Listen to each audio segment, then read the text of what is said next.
रात के ठीक 12 बज चुके थे। कॉलेज पूरा अंधेरे में डूबा हुआ था। पुरानी लाइब्रेरी के दरवाजे के सामने 4 परछाइयां खड़ी थी। दरवाजा खोलते ही सड़ी हुई किताबों की गंध और नमी भरी हवा बाहर आई। ये जगह बहुत समय से बंद है, पर ऐसा लगता है कोई यहाँ आता है। ईएमएफ मीटर अचानक तेज आवाज करने लगा। टिक टिक टिक। सर, ये तो अभी शुरू हुआ है।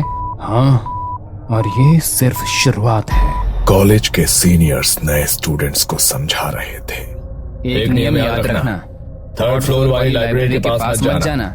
दिन में भी नहीं और रात में तो भूल कर भी नहीं। क्यों? वहाँ कोई है। ना कोई नोटिस, ना कोई चेतावनी बोर्ड, बस डर जो हर साल पिछली बैच से अगली को सौंप दिया जाता था। कुछ लड़कियों ने एक दूसरे का हाथ कसकर पकड़ लिया। सबके चेहरों पर बस डर का भाव था, पर उसी भीड़ में अभय सबको देख रहा था। वो डरा नहीं, बस सोच रहा था। अभय की आंखों में वो चमक थी जो डर से नहीं, जिज्ञासा से पैदा होती है। अगर सच में वहाँ कुछ है तो आज तक किसी ने पता क्यों नहीं लगाया? क्योंकि लोग डरते हैं अभय, डरने की वजह से सवाल नहीं करते। पर डर से सच तो नहीं बदल जाता सिमरन। अभय ऐसा नहीं था कि उसे डर लगता ही नहीं, वो बचपन से ही डर को जानता था। उसके दादा पंडित हरिश्चंद्र वर्मा गांव के तांत्रिक थे। रात में अभय उनके पास बैठा कहानियां सुनता रहता।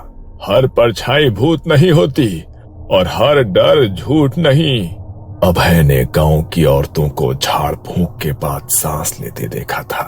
कई लोगों को उसके दादाजी ने बचाया था, लेकिन वक्त के साथ दादाजी चले गए और कहानियां बस कहानियां बन गई।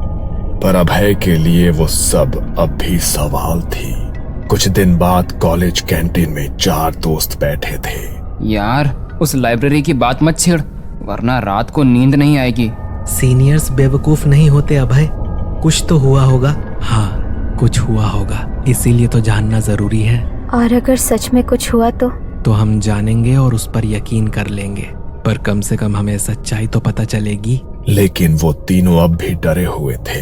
तब अभय ने अपने बचपन की बातें बतानी शुरू की। मेरे दादा तांत्रिक थे, उन्होंने मुझे सिखाया था डर से पहले समझ जरूरी है। पर अगर वो आत्मा हुई तो भी वो वहाँ किसी वजह से रुकी होगी। कोई अधूरी बात, कोई अधूरा सच। धीरे धीरे तीनों का डर सवालों में बदलने लगा। अगर हम सिर्फ देखने जाएं तो? दिन में नहीं, रात में ही जाना होगा, क्योंकि दिन में हमें वहाँ कोई देख सकता है और हम प्रिंसिपल और टीचर्स की परमिशन लेकर जाएंगे। और वहीं उन्होंने सच पता लगाने का फैसला किया। अगले दिन चारों सीधे कॉलेज के प्रशासनिक भवन पहुंचे। वहां दीवारों पर बीते वर्षों की तस्वीरें, कमरे में कॉलेज के प्रिंसिपल डॉक्टर शर्मा और 2 सीनियर टीचर्स बैठे थे। हाँ बोलिए, क्या बात है? सर, हम 3rd फ्लोर वाली लाइब्रेरी के बारे में बात करना चाहते हैं। वही लाइब्रेरी? सर, कॉलेज में पहले से डर फैला हुआ है। हर साल सीनियर्स नए स्टूडेंट्स को डराते हैं। अगर हम सच जान ले तो शायद कोई हल निकल सके, या ये भी पता चल सके कि वहाँ सच में कुछ है भी या नहीं। तुम लोग यहाँ पढ़ने आए हो, यहाँ से खोजने नहीं। लेकिन सर, अगर वहाँ सच में कुछ हुआ है? बस उस जगह को छेड़ना पूरे कॉलेज के लिए खतरा है। डर फैलेगा, पढ़ाई प्रभावित होगी और जवाब हमें देना पड़ेगा। सर, डर पहले से है, बस अनजान है। अगर वजह पता चल जाए तो शायद सब ठीक हो जाए। नहीं अभय, कुछ सवालों के जवाब नहीं होते हैं। प्रिंसिपल कुछ पल चुप रहे, फिर धीरे से बोले। तुम्हें एक बात बताता हूँ, जिसके बाद तुम ये ख्याल शायद खुद छोड़ दोगे। करीब 12 साल पहले एक जूनियर लाइब्रेरियन था, शेखर को रात की शिफ्ट मिली थी। एक सुबह वो लाइब्रेरी के अंदर बेहोश मिला। आंखें खुली थी पर बोल नहीं पा रहा था। फिर रात को जब वो लाइब्रेरी में अकेला था, किसी ने उसका नाम लेकर बुलाया। चारों की सांसें थोड़ी तेज हो गई। इस हादसे के कुछ ही हफ्तों बाद उसने नौकरी छोड़ दी। कहता था कि वो मुझे पढ़ते हुए देखती रहती है। उस दिन के बाद से लाइब्रेरी बंद कर दी गई है। तुम चारों को मैं आखिरी बार कह रहा हूँ कि इससे दूर रहो, वरना अनुशासनात्मक कार्रवाई होगी। चारों चुपचाप कमरे से बाहर निकले। अब क्या? अब हम वो करेंगे जो हमें करना है। अगर कॉलेज मना कर रहा है तो सच्चाई चुपके से सामने लाई जाएगी। कॉलेज की मनाही के कुछ ही दिनों बाद एक रात जब पूरा कैंपस सो चुका था, एक काली कार कॉलेज के पिछले गेट पर रुकी। कार से उतरे डॉक्टर सिद्धार्थ मेहता। लाइब्रेरी यही है? हाँ सर, जिस जगह से सब डरते हैं। तो फिर डर को काम पर लगाते हैं। पांचों लाइब्रेरी की तरफ बढ़े। लाइब्रेरी का दरवाजा कई सालों बाद खुला। अंदर धूल, सड़न की बू और बंद हवा। यहाँ तो सांस लेना भी भारी लग रहा है। जहाँ सांस भारी लगे वहाँ कुछ दबा हुआ होता है। डॉक्टर सिद्धार्थ ने एक एक करके अपने यंत्र निकाले।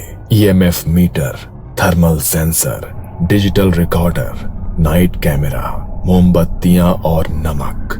हमारे अलावा कोई भी आवाज होगी वो रिकॉर्ड होगी। पहली रात जैसे ही ईएमएफ मीटर ऑन हुआ, बीप बीप बीप, मीटर की सुई अचानक ऊपर गई। सर, अभी तो कोई वायर भी नहीं है यहाँ। बिल्कुल, यही हमें देखना है। अचानक लाइब्रेरी की ट्यूबलाइट जली और 1 सेकंड में बुझ गई। अमन ने टॉर्च जलाई पर वो भी डिम होकर बुझ गई। मेरी टॉर्च बाहर तो चल रही थी। कुछ जगहें रोशनी बर्दाश्त नहीं करती। उस रात वो ज्यादा समय तक वहां नहीं रुक सके। सुबह होने से पहले उन्हें लाइब्रेरी से बाहर निकलना पड़ा। दूसरी रात डर तैयार था, कैमरे सेट थे, रिकॉर्डर ऑन था। तभी एक किताब अचानक शेल्फ से गिरी, फिर दूसरी, फिर तीसरी। ये किताबें कैसे गिरी? रोहन ने मोबाइल निकाला पर मोबाइल में बस 20% बैटरी बची थी और वो भी कुछ ही मिनटों में 0% हो गई। सभी के फोन बंद हो गए। इसी बात का डर था, ऊर्जा खींची जा रही है। रिकॉर्डर चल रहा था। अचानक कुछ फुसफुसाहट रिकॉर्डर पर आने लगी। कुछ साफ सुनाई नहीं दे रहा था। सबकी रीढ़ में ठंड दौड़ गई। अब निकलने का समय हो चुका था। सर, वो आवाज हमारी नहीं है। तीसरी रात कुछ बदल गया। जब वो लाइब्रेरी के पास गए तब दरवाजा खुला था। वो अंदर घुसे तो लाइब्रेरी में सब चीजें बिखरी पड़ी थी। टेबल, कुर्सियां, किताबें सब जमीन पर पड़ी थी। सिद्धार्थ ने ईएमएफ मीटर और रिकॉर्डर सेट किया पर आज दोनों यंत्रों में ज्यादा हलचल थी। इसके अलावा पांचों को ऐसा महसूस हो रहा था कि कोई आसपास घूम रहा है। उन्हें ठंडी हवा लग रही थी और उनके रोंगटे खड़े हो रहे थे। ये आत्मा आज कुछ ज्यादा ही सक्रिय हो गई है। वो हमें उसकी मौजूदगी बता रही है। मतलब? तीसरे दिन वो वहां ज्यादा देर तक रुक नहीं पाए। अगले दिन से कॉलेज में अजीब होने लगा। क्लासरूम में आखिरी बेंच पर कोई बैठा दिखा। वॉशरूम में बंद दरवाजे के पीछे किसी के चलने की आवाज हुई। कैंपस में रात को किसी लड़की की रोने जैसी आवाजें आने लगी। हॉस्टल की खिड़की में कोई खड़ी परछाई दिखाई देने लगी। स्टूडेंट्स की टीचर्स और प्रिंसिपल को शिकायतें जाने लगी। डर अब छुप नहीं रहा था। कॉलेज प्रशासन ने चारों को फिर बुलाया। कॉलेज कैंपस में जो कुछ भी हो रहा है वो तो आपको पता ही होगा। बहुत सारे स्टूडेंट्स की शिकायतें आ रही है। अब सच बताओ कि तुम लोगों ने क्या किया है? सर, हमने लाइब्रेरी खोली थी। सब कुछ बता दिया गया। डॉक्टर सिद्धार्थ के बारे में, तीनों रातें, रिकॉर्डिंग की आवाजें। अगर ये सब यही नहीं रुका तो तुम्हें कॉलेज से निकाल दिया जाएगा। जो कुछ चल रहा है उससे बच्चों की जान को खतरा है। अगर कुछ हुआ तो उसके जिम्मेदार आप लोग होंगे। डर अब लाइब्रेरी की दीवारों से बाहर निकल चुका था। कैंपस में हर जगह किसी की मौजूदगी महसूस होने लगी थी। कॉलेज प्रशासन डॉक्टर सिद्धार्थ को फिर बुलाता है। डॉक्टर, अब इसे रोका कैसे जाए? इसे रोकने से पहले समझा जाना चाहिए। मुझे एक तांत्रिक के बारे में पता है, सत्यदेव बाबा। अगर कोई इस आत्मा की सच्चाई जान सकता है तो वही है। अगले दिन सुबह सुबह सिद्धार्थ बाबा को लेकर प्रिंसिपल के ऑफिस आए। सफेद धोती, कंधे पर झोला, माथे पर राख, आंखें जैसे बहुत कुछ देख चुकी हों। आत्मा डरी नहीं है, वो नाराज है। ये सुनते ही प्रिंसिपल के हाथ कांप गए। बाबा सबसे पहले सीधे 3rd फ्लोर लाइब्रेरी की ओर गए। लाइब्रेरी का दरवाजा खुला।